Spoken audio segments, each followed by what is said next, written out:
What's up, everyone? Happy New Year and welcome back to News in Motion. I am your host, Gail Dudley. I see you, Deborah Johnson. I see you, Camille Jones. I see you, Marion Jackson. I see you, Robert Holman. Hello, hello, hello, y'all. Marion Jackson was like putting a post out yesterday to say, what happened to News in Motion? And I'm like, what happened? And then we ended up having an inbox conversation, and she was here yesterday waiting for us to come on. So good to be back. That was an amazing break, a much needed break, especially coming off of the midterm elections. But we are back, and I am glad to be here with you. We have an amazing show today, so you don't want to go anywhere. If you've been dealing with anything, or if you have anyone in your life that's been dealing with any type of trauma or depression or sadness or whatever, make sure they tune in because we have an amazing guest who is up early.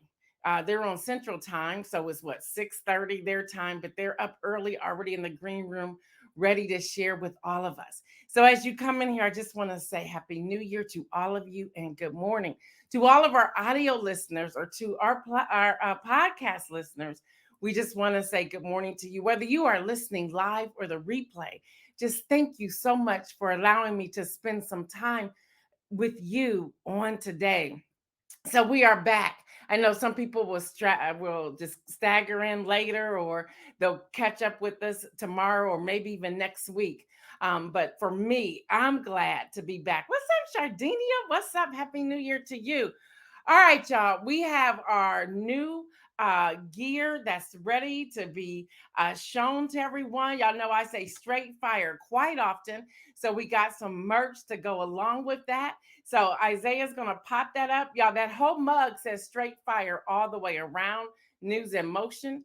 Then we have the straight fire unisex t-shirt, long sleeve t-shirt, and we have the straight fire tote bag, or what we want to call the grocery bag, which is an organic cotton bag, to be exact. So we have the mug, the long sleeve t-shirt, and the tote bag. You can find all of that at www.gaildudley.com. And let's say you have a business and you want us to put up a graphic for you with your information. You can do that. Just email us at newsinmotionwithgail@gmail.com. Again, email us. Say, hey, I have some merch. I have a business I want to share. This spot will be a paid spot, but it's very it's not expensive at all. So just let us know and we will get that going. I see you, Adrian, coming in from YouTube, and I see you, Kim Miller Edmondson. Happy New Year to you.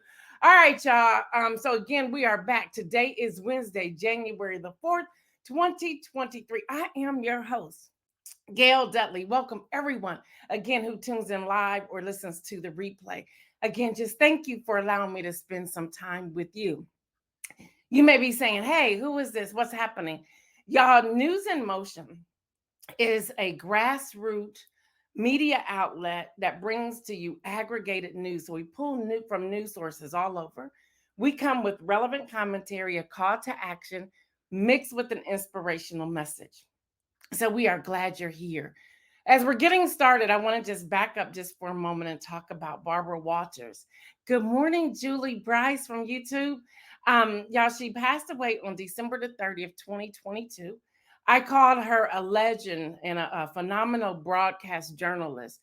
She died at the age of 93. She was a pioneer. She was a trailblazer for women in journalism. Y'all, in the 1970s, she served as ABC on the ABC Evening News. 1979, she was seen on 2020. And then 1997, she started The View. And that was at the age of 63. The View at the age of 63. I see you, Latrice Jones. What's up?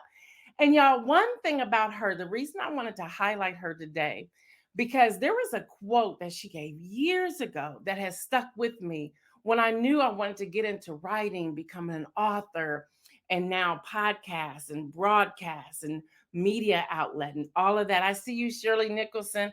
I see my brother, Liz Pryor the third. Y'all, this quote is this, and this is true every time I'm bringing you the news. This quote is on the top of every one of my what I call run the show templates. And her quote is this: the hardest thing you will ever do is trust yourself. And again, that's a quote of Barbara Walters. And the reason that is so true, because I pride myself on bringing you nothing but facts. I'm always asking myself, can I trust myself with this? Can I trust this information? Let me give you a quick example. On Monday, and Kenny will be talking about that in a few moments. We all know what happened, so I won't go into details again. That's Kenny will be sharing about that. But when all the news releases were coming out, there were several things that came out, and Deborah Johnson, I talked about this yesterday, and several things were coming out, and I was like, oh, I'm not finding backup. I'm not for sure this is true. I refused to post even his picture until I had some sound information before sharing it. And then if y'all notice, all I said was, Lord, hear our prayers. I could not add anything else because all the information was all over the place at that time. So I'm always saying, okay, can I trust myself with this information? I see you, Fred Jones. All right, y'all. Next up, we have Kenny. Hopefully, we can have him in here. He's having some technical difficulties. And if he's not able to get in here, I'll make sure I'll deliver to you all the information he was going to share. So let's go to Game Over with Kenny Stanley.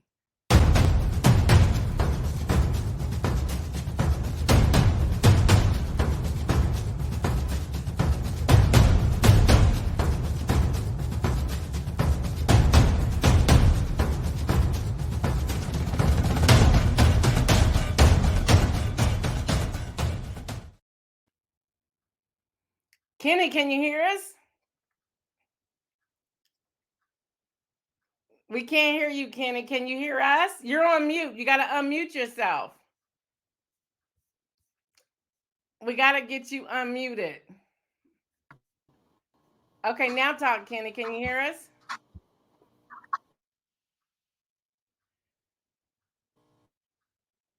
Wow, y'all, we're still having Hello? technical. What the? Hello?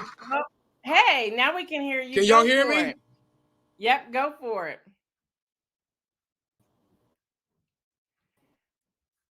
Okay. Okay, we're not able to get Kenny in. I don't know what's happening there. He's having some technical difficulties, so maybe he'll join us on tomorrow to be able to share with us to give us more. But what Kenny was going to say, and I'll leave the rest for him to share at another time. What Kenny was going to share with you all was how he's feeling, his health. I'll let him report that on tomorrow if he's able to join us. And Kenny was also going to share not the scores over the holiday week, which there were a lot of them, but what happened on Monday. And what he was going to ask us to do collectively as News in Motion viewers was to pray for Damar Hamlin, um, the 24-year-old who collapsed on the field. There's still information that's out there. I know Kenny had a statement from the family. I think we're going to try to get him in here again. And let's see one more time if that works, if we can get Kenny in here. Kenny, can you hear us? I can hear you. Can you Kenny, hear can you me? hear us? Yes, go for it. Give us the Yeah, I can statement hear from the you. family if you can. Can you Oh, hear go for it. me? Nope. He froze again. He froze again. So it's okay. It's okay. We will get Kenny back at another time. We could not get him. So yes, Latrice Jones, let's pray for Damar Hamlin. Let's pray for his family. Let's pray for the other players. Let's pray for the NFL. Let's pray. Let's pray. Let's pray. Um, I believe in the power of prayer. So collectively, let's pray. As we get more information, we will post it on our site and we'll try to get Kenny in here on tomorrow to give us an update because he's eager to share with you all his health and how well he's doing. Deborah Johnson, thank you for being a trusted viewer and a supporter. So thank you for that. All right, y'all, we need to get to this before we get to our guests. Y'all, the 118th Congress, the House of Chaos. Can we say chaos? The House of Chaos. Y'all, Kevin McCarthy loses 3 speakership votes. His number currently stands at 202. At one point, he was up to 203, 19 going for Jim Jordan. Now it's 20 going for Jim Jordan. The last time this happened was 100 years ago in 1923. Yeah, Jim Jordan currently has right about 20 votes. Over the evening, he may have a little bit more, but we'll see. It's the Freedom Caucus members who are really holding out. And Latrice said, not the house of chaos. Yes, the house of chaos. Listen, y'all, the house adjourned yesterday around 6:30 or so. And they're coming back today at noon. We'll see. But I want to just give y'all some information because so many people were cheering, saying that Kevin McCarthy was out after the first vote. That's not how this works, y'all. Let me give y'all some quick information, and I posted this on my Facebook page, and I have more that I added. There can be as many votes as they want to have. In 1923, they did 133 votes, and McCarthy saying he's not going anywhere, that he's going to keep going through the vote. Now, not unless they made some sort of broker deal last night, he's going to stay with it. In the meantime, do not get too excited because Jim Jordan is sneaking up, and y'all, that can be very bad. Y'all, all swearing in has stopped. No other business can happen until a speaker is in place. Y'all, they can't even set up committees. They cannot name people. They cannot even pay their staff until a speaker is in place. I see you, Tracy Burrs. So y'all, it's just a house of chaos. It's a house of chaos. As I shared with you all right after the midterm elections, I said we the people are in power, and we saw a sneak peek of that on yesterday. We're really empowered, but we have to hold our ground. This is an opportunity right now for you to call into your representatives to say, hold the ground. So people are saying, what can happen? What other things out there that can happen? Well, several things can happen. Kareem Jeffries can be the speaker. If they play ball right, he really could sneak in there and be speaker. Hakeem Jeffries is the first Black leader of any party in Congress.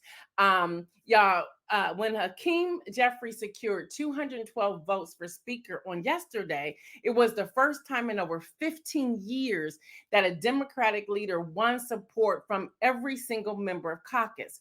So if you want to know what's happening there, the Democrats right now are unified, and there's not leaving the floor, not unless they have an opportunity to run to the restroom or whatever.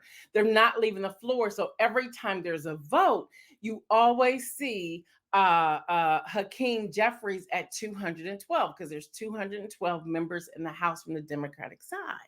So they're not leaving. Now, what can happen? They can start negotiating with the Republicans because they're really the majority by a very slim margin, but they're really the majority. So they can start having some deal breaking moments if they really play chess. And so far, they're doing really good. They can then say, you know what? We'll leave. So that will help you, Kevin McCarthy, with your numbers, which means if they leave and they're unable to vote, that will make Kevin McCarthy's numbers look better and he can sneak in. So they can broker a deal with Kevin McCarthy. But then the majority who's supporting Kevin McCarthy, which is the 202 right now, they would have to go along with this deal being brokered. Or somebody else can come in and say, I'm going to run. They're looking at Scalise at the moment. He's second in command to Kevin McCarthy. But Scalise is saying, I don't want this. I don't want none of this. Y'all, it's a house of chaos. It's just a mess. That will also give you some indication of what the next 2 years is going to look like. They can't even be behind one person to make them speaker. Imagine what it's going to look like for every other vote. What else is happening on the floor from the GOP? Well, they're already saying as soon as they swear in, they vote for their speaker and swear in the rest of Congress. There's several who haven't been sworn in, such as George Santos, which I'll talk about on tomorrow. He shouldn't be sworn in, but we'll talk about that tomorrow. But what happens is, if they get sworn in, you already see the divide You already see the divide. Things they want to do. They want all the January 6th committee information archived, never to come out again. They're going to ask for an investigation into Hunter Biden and Joe Biden. This is what's on the top of their agenda list. I told y'all this before y'all voted on November the 8th, or if you did the early vote. The other thing they want to do, now get this, I thought this was very interesting. They want to take down all the security, all the security checkpoints in the Capitol. This is less than 2 years. Are you serious? Why do you want to do that? What's behind wanting to do that? So they're not even paying attention to the voters. The reason there was not a red wave is because voters are saying, get back to what's at hand, get back to your constituents, not all this other stuff that you're doing. For example, today you have Joe Biden and Senator Mitch McConnell together doing a press release, a press conference, a big announcement in Kentucky together. That is bipartisanship, and people are excited behind that. Even the governor from the state of Ohio, DeWine, he and Joe Biden will also be together today. That's bipartisanship. People are cheering that on. So you have the House of Chaos that's still trying to control and do things the old way when the vote already showed we don't want to do that anymore. We want action. We want things to take place. So, y'all, we're going to keep bringing you all this information as it comes out. The most breaking news that we have, again, GOP leader Kevin McCarthy failed Tuesday to secure enough support to win the speakership in a third round. They will come back today at noon. House members can't be sworn in until the speaker stalemate ends. Not the nominee. The nominee needs 218 votes. Again, he only has 202 at the moment.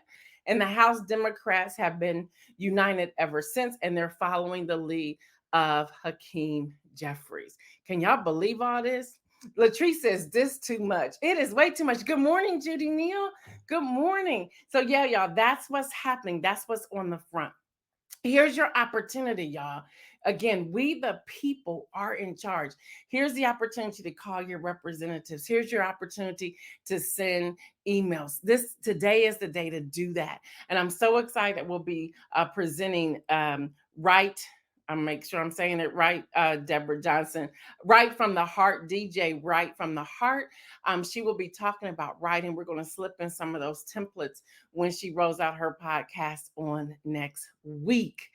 Mike Nicholson says 1, 2, 3 strikes, you're out. Kim Edmondson says 2024 should be interesting. Very much so. Very much so. All right, y'all. I'm so excited to bring on today Dr. Eric Currents.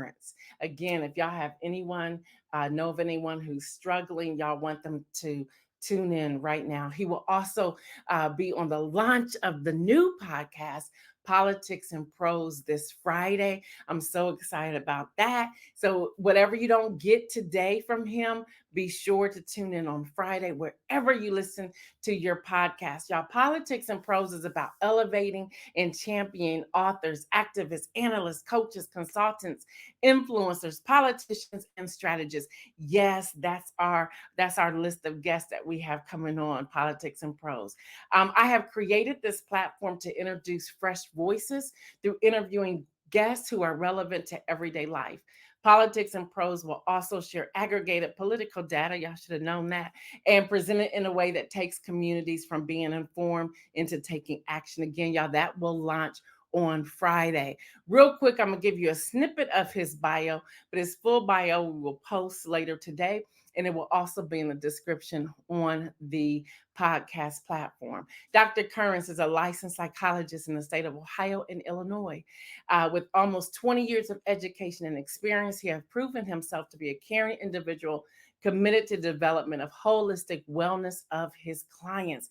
Y'all, Dr. Currents received his master's degree and PhD in counseling psychology from the Ohio State University. He has served in a number of mental health organizations throughout his doctoral training and clinical career, offering such services as individual, group, family, marital psychotherapy, psychological assessments, and the list continues. Y'all, in addition to his clinical work, Dr. Currents has served as an adjunct faculty for the Department of Psychology at The Ohio State University, where he has instructed a number of undergraduate and graduate courses. Dr. Currents has been happily married to Keisha. She's a cool woman, y'all, for 20 years and is the proud father of Kennedy and Isaiah. So with that, let's bring on Dr. Currents. Good morning to you. I want y'all to know it is 6:46 a.m. in Chicago.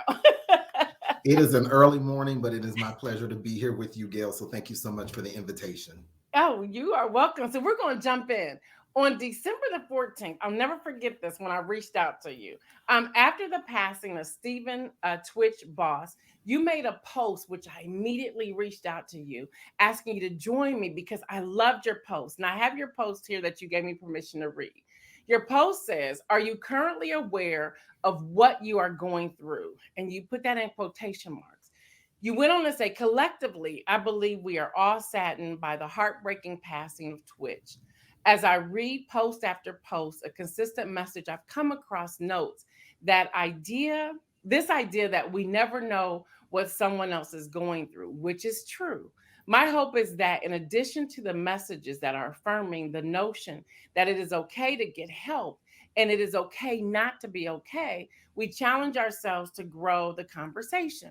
In addition to seeking help when you are not okay, we create value around the importance of increasing our awareness regarding our own mental health and wellness, to expand our willingness to simply know where we are, what might be negatively impacting us, what is pouring into us, and what we might need." And then you go on to say, and this was so powerful because it connected the dots for me, Dr. Currens. You say, "I go to the eye doctor every year, not because I expect that my eyes are getting worse, but because I want to know the current status of my vision. Are my eyes maintaining? Is there something I need to do in the form of prevention? What can I expect from my eyes over the next year?"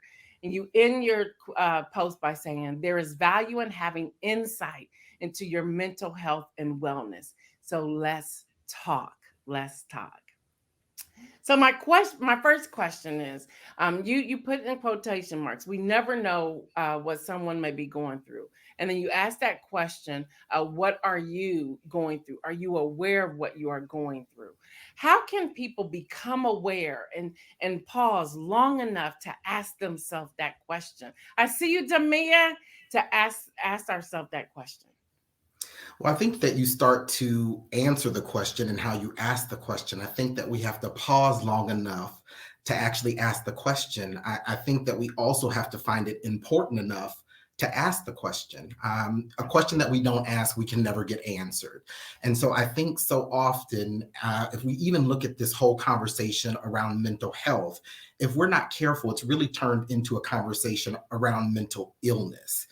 We always want to talk about mental illness, how we get treatment for mental illness, and that's such an important component of the conversation. But we really should be talking about the whole continuum of mental wellness. And so sometimes it's about stopping to just ask ourselves the question, how am I doing? What am I feeling? And pausing long enough to actually get the answer, because the rhetorical "I'm fine" is no longer good enough. It's no longer good enough. I'm with you. And when you and I were talking previously, I was being very transparent. I'll be transparent here, as they all know that I am on News in Motion. There could be some mornings that something can pop off. And I'm looking at the time. I'm looking at that I have to go live at 7:25 and I can't respond. I have to suck it up. I have to put on a face. I have to come with my information and I have to do that segment. And I may never, ever be able to address whatever happened before the show. And what happens is I find that I'm piling that on. And then when something that makes no sense, then everything just bursts forth. Can you speak to that? And how can we manage that? Especially say, okay, am I aware of what I'm going through?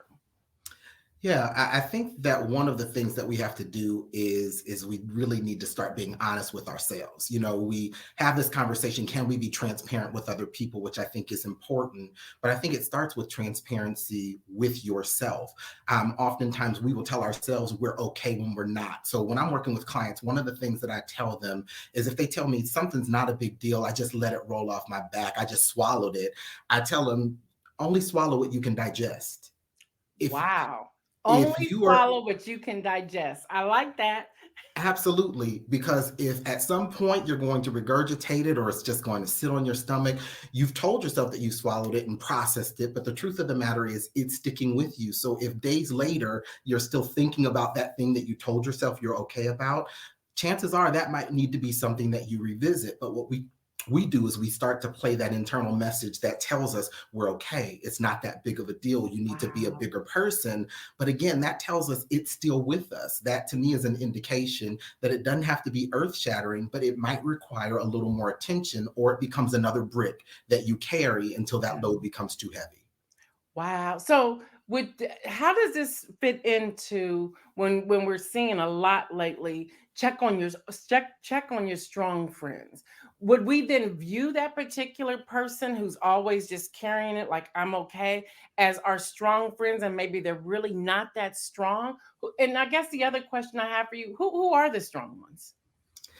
So it's a great question. I think to answer the first part is I think you can be a strong person and still have a struggle. And so I think there's this idea again, this all or nothing that we constantly put ourselves into, which is just not an accurate or adequate way to live. And so can I be strong and have a bad day? Absolutely. Can I be strong and still need to walk or talk through something with someone else? Absolutely. And so I think that it's a misnomer that strong friends are always strong.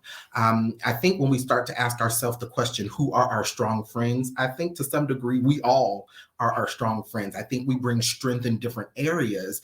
For instance, that person that you call when you need a laugh, they're a strong friend in their own right. They're the person that you know is going to brighten your day. They're going to make you laugh. But think about what it's like to carry that weight, to be the person that is the light for the group, the person that is going to bring the fun. But what happens when that is not the space that they're in? They might choose to isolate because the perception is if I can't bring the laugh, if I can't bring the fun, then I might not need to be engaging. And again, we need to dispel that. No, we want all of you. We don't just want the part of you that Yes. provides strength for us. We want all of you. Wow. So, when you and I were talking previously as well, and I want to go back to this because I have not been able to let it go. Okay. You talked about, I think the term is displacement. Did I get that right? You did.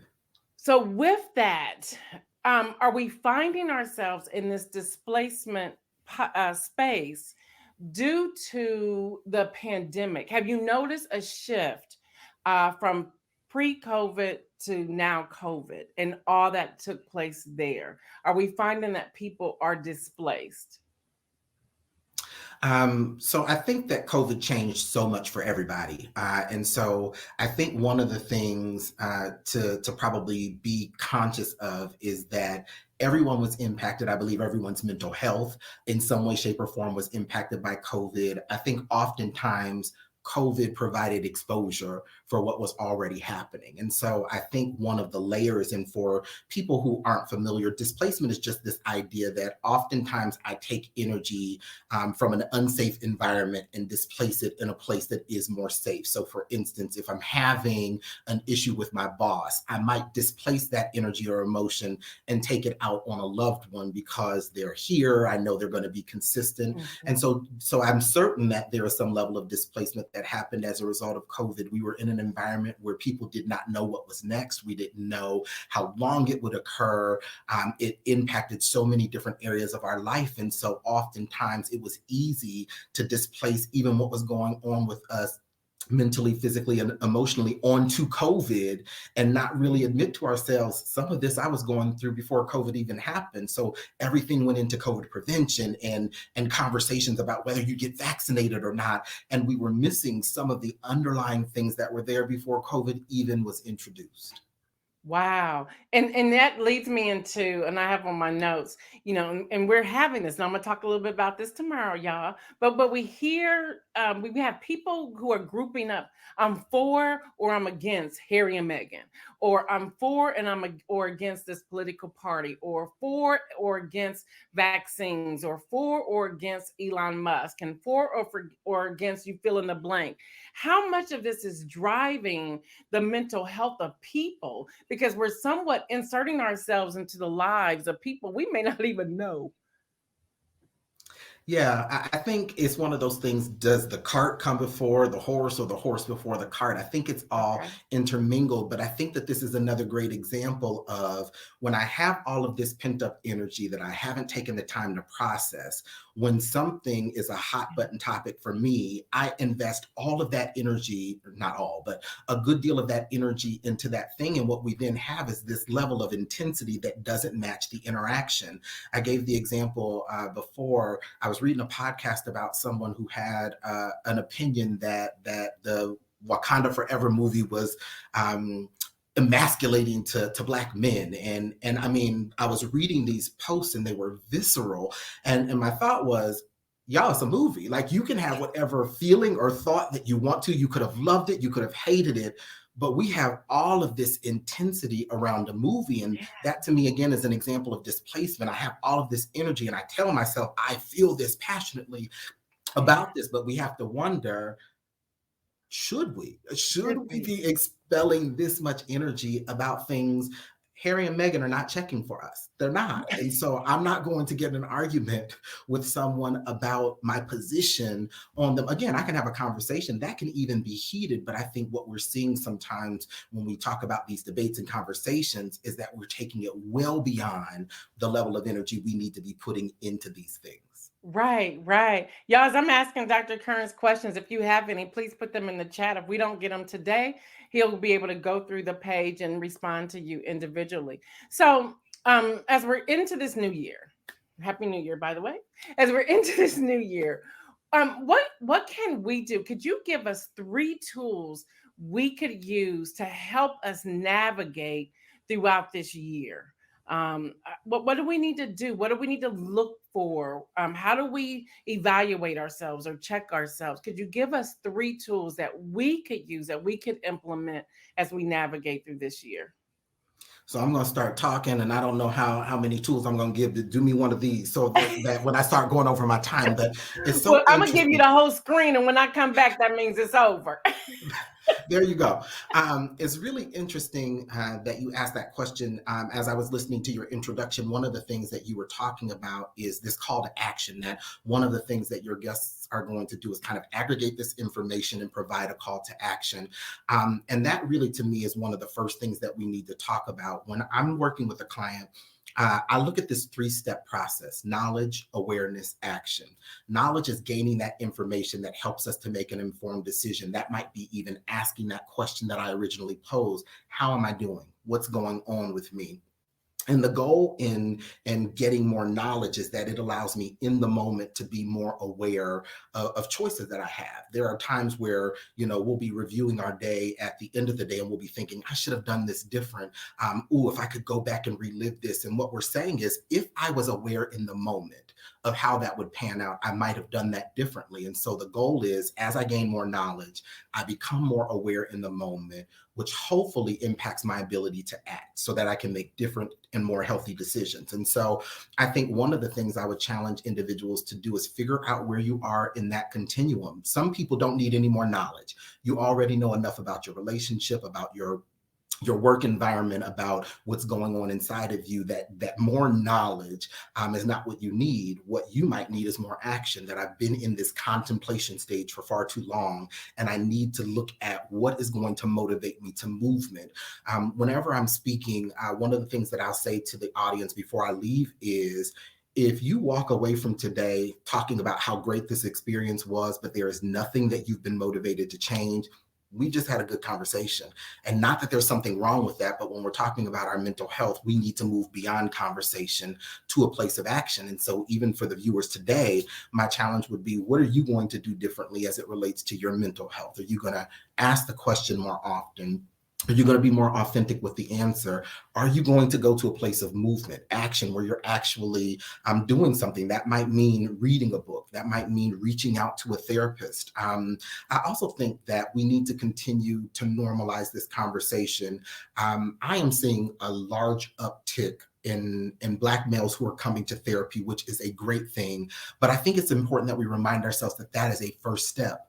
One of the things that I'm seeing consistently with the African American men that I'm working with is this level of isolation. So they've come to therapy, they've taken that step, they're being transparent and sharing, but it stops at therapy. They do not feel that permission to be transparent out of that therapeutic moment. And so when we're talking about how are you doing, they are more in tune with that question now, but don't feel safe enough to authentically share that with their group of people that they refer to as friends and family. And so I think, again, we need to grow this conversation that moves beyond just reducing the stigma associated with mental health, but having conversations about what we're doing with that mental health conversation. Because again, I think that there are a lot of people that are comfortable saying, I'm going to get help. They're not as comfortable to dialogue about what that help looks like and what they might be needing. And some of that is our fault. I don't know that we've created enough of a trusting environment that they feel that they can be that transparent, but that's something else that we need to be doing, moving beyond that step of just granting permission and saying it's okay to do therapy and normalizing the work of therapy. I think is another important thing that we need to do.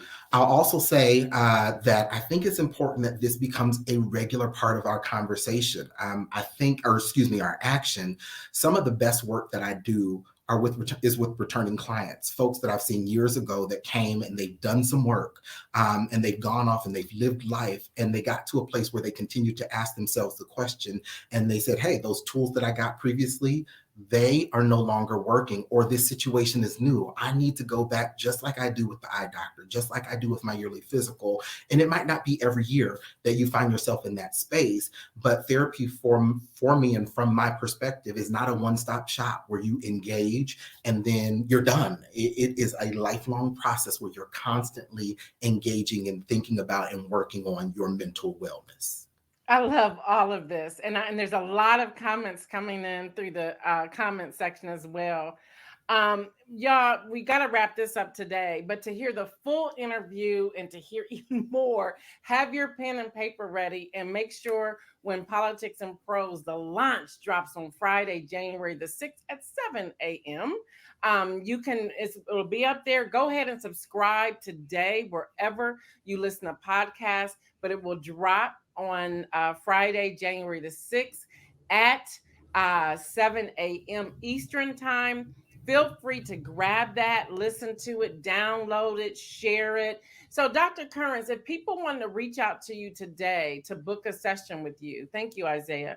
Could you please let them know? We had your website up there. I'll have Isaiah put that up there again. But how else can people contact you?